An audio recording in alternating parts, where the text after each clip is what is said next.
Welcome to Sportpen. Great to be diving into this. Today, we're really getting into the story of Willie Mays.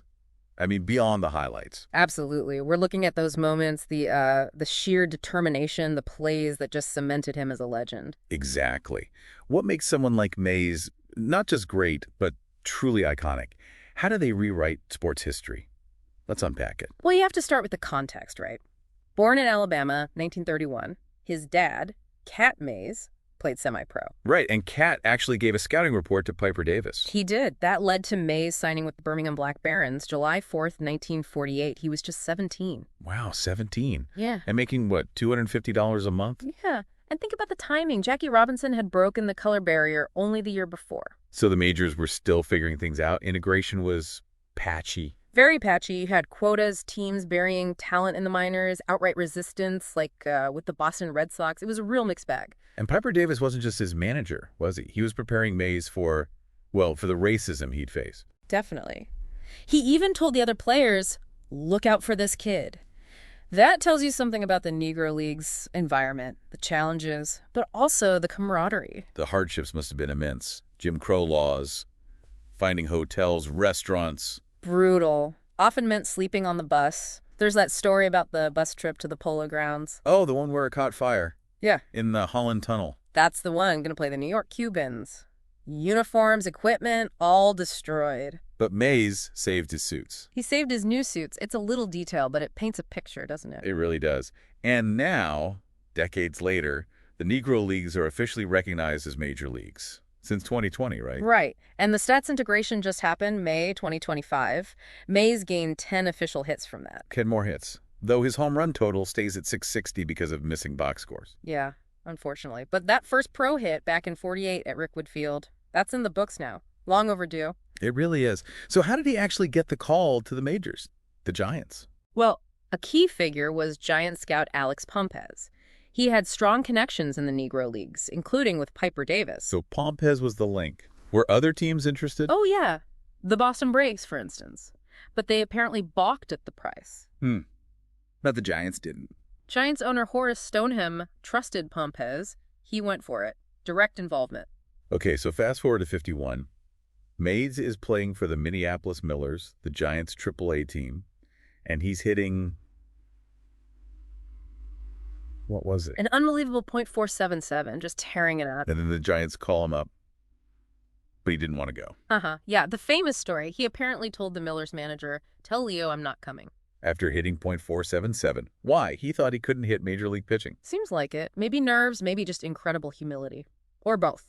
So Leo Durocher, the Giants manager, had to call him. Yep. And you can imagine Leo, probably a very persuasive call, told Mays he only needed to hit .250 for him. That's brilliant. And Stoneham took out an ad in the Minneapolis paper. To apologize to the fans for taking Mays shows how big a deal he already was. But arriving in the majors wasn't smooth sailing, was it?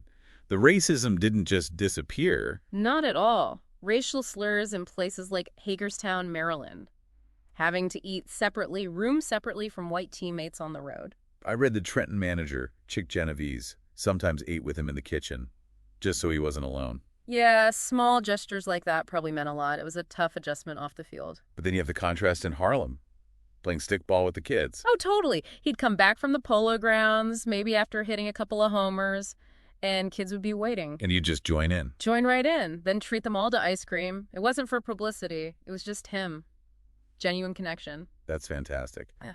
Okay, let's talk about those moments everyone remembers. The catch. 1954 World Series. Game 1. Against the Cleveland Indians, who were huge favorites, Vic Wertz hits this monster shot to deep center at the Polo Grounds. And Mays makes that incredible over-the-shoulder catch, running full tilt towards the wall. Yeah. It's maybe the most famous defensive play ever. It's certainly up there. And like Josh Dubow points out, one great catch is amazing. But Mays did that kind of thing consistently for years. Sustained excellence. True. But that specific catch, many say it turned the whole series around. It definitely felt that way. The Giants went on to sweep the Indians. It was a huge momentum shifter, no doubt, a defining moment. And his power hitting, the 4-homer game. April 30th, 1961.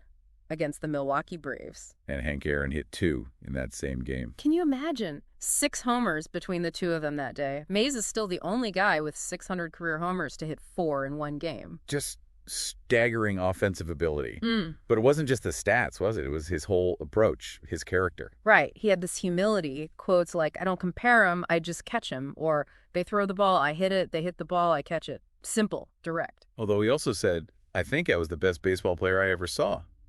Which, honestly, is probably true. Yeah, there was confidence there, too. But it didn't feel like arrogance. More like a statement of fact, almost. And he never stopped learning, did he? Tom Seaver told that story about when Mays joined the Mets in '72. Yeah, even late in his career, he's asking Seaver about pitching strategies, defensive positioning. Still trying to get better. That drive is amazing. And he understood the showmanship aspect too, right? The cap flying off. Oh, yeah. He knew the fans loved it when his cap flew off running the bases. He even admitted he sometimes wore a slightly larger size just to help it happen. A little bit of entertainer in him. That's great. And his leadership within the team, especially in San Francisco during the 60s, with that diverse clubhouse. He was a crucial unifying force. Remember that incident with manager Alvin Dark? Dark made some really disparaging remarks about Black and Latin players. Right. And Mays, even though Dark had made him captain, he handled it internally, talked to the team, calmed things down, prevented a revolt. And then just didn't speak to Dark for the rest of the season. Pretty much. Quiet strength. He predicted Dark wouldn't last, and he was right.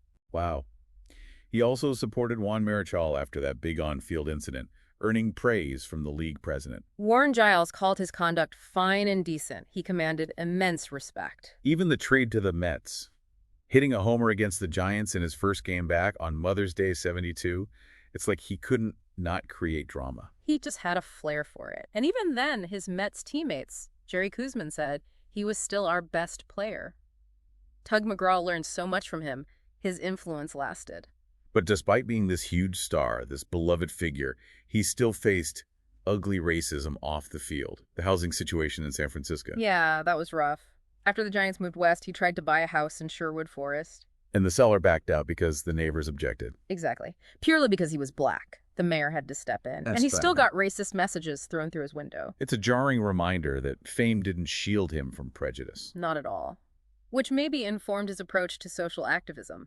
He wasn't as outspoken as, say, Jackie Robinson. Right, Robinson criticized him for that sometimes.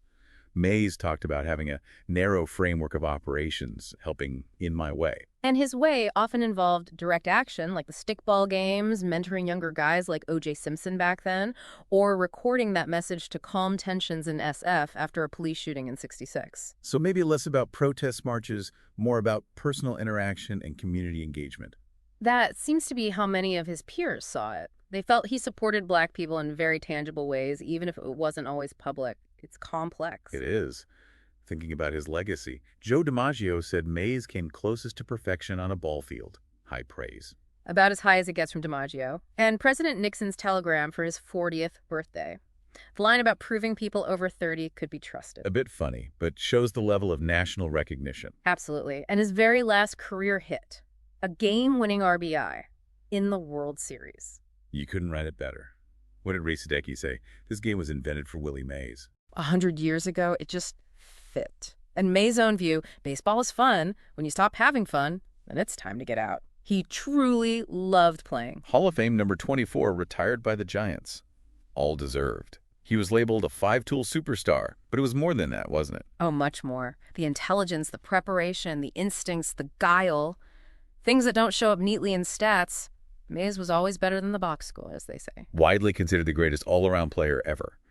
His journey from the segregated South to being honored by presidents, it really does track a huge arc of American history. It really does. His story isn't just about baseball. No, it absolutely isn't. Willie Mays' story is such a powerful reminder that true greatness is, it's about skill, but also resilience, character, leadership, and just having this profound impact on the sport and on society. That say, hey, spirit, the talent, it's timeless. Which really makes you think, doesn't it? When we look back at sports history, how much weight should we give to pure athletic achievement versus the character and the broader impact an athlete has? Where does someone like Mays truly sit in that balance? Something to ponder. Thanks for listening to Sportpen.